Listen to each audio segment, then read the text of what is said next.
Hello and welcome to Spanish Basics. In this module, I'll be speaking to you about personal pronouns. So let's begin. Now, I'm going to divide the subject into three topics. The first is the English versus Spanish equivalents of personal pronouns. The second is an overview of personal pronoun usage in Spanish. And the third is personal pronouns used as subjects. What you're seeing here is a matrix that's commonly used by Spanish instructors to help students understand the English versus Spanish equivalents of personal pronouns. Now, in the center, you have all the Spanish singular and plural versions of the personal pronouns. And in the rows, you have the first, second, and third person. So let's go through the contents of this. First person singular for I is yo. Second person singular for you, when used in a casual sense, is tu. Third person singular for he is él. Third person singular for she is ella. Third person singular for you, when used in a respectful sense, is usted. Now, the plural. First person plural for we is nosotros. Second person plural for you is vosotros. Third person plural for they, when used in a masculine sense, is ellos. Third person plural for they, when used in a feminine sense, is ellas. Third person plural for you is ustedes. Now, please note these comments down below. Tu is used for casual or informal use, like when speaking with family members, children, or friends. Usted is used to respectfully address elders or informal interactions.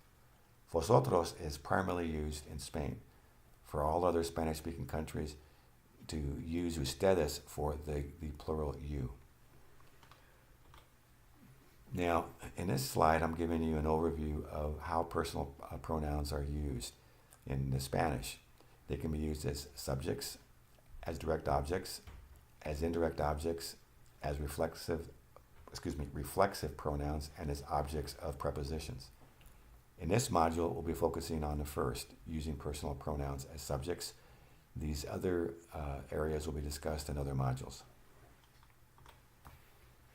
Now, once again, focusing on personal pronouns used as subjects, subject pronouns are often omitted in Spanish because the conjugated verb ending indicates the person. Now, having said that, the personal pronoun has to be kept in mind mentally when conjugating any verb. So even though the personal pronoun may not be said or may not be written, it has to be factored into the proper conjugation of the verb. Now, there are times, there are exceptions when there is an explicit need to use the personal pronoun when you're, for example, when you need to clarify, to emphasize, to make comparisons, or before certain words. Now, below are examples of where the pronoun is omitted. As example, the English, I am busy. Spanish, estoy ocupado. Now, you notice I excluded the yo, and the reason for omitting this personal pronoun is the conjugated verb indicates first person singular is the subject. Another example is the English, we are working. In Spanish, estamos trabajando. I omitted nosotros because the conjugated verb indicates the first person plural is the subject. Now, in this slide, we're going to go through the reasons where the personal pronoun is explicitly used. And it's used to clarify or emphasize the subject. For example, she ran, ella corrió. It's used also in comparisons after que. In English, my brother is taller than me. In Spanish, mi hermano es más alto que yo. And personal pronouns are also used before certain words, such as hasta, mismo, también, and tampoco. For example, in English, I myself am sick. In Spanish, yo mismo estoy enfermo. In English, you too can go. The Spanish, tú también puedes ir.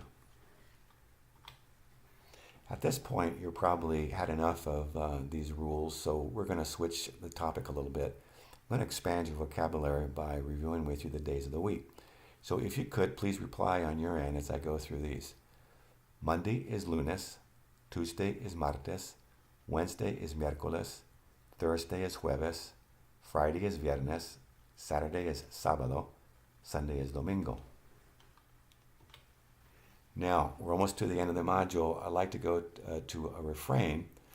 And this one says, no quieras mal a quien te dice la verdad. You do not want harm to the one who tells you the truth. We are now finished with this module. I want to thank you for watching. And please subscribe and you'll receive updates as new modules are developed. Muchas gracias. Hasta luego.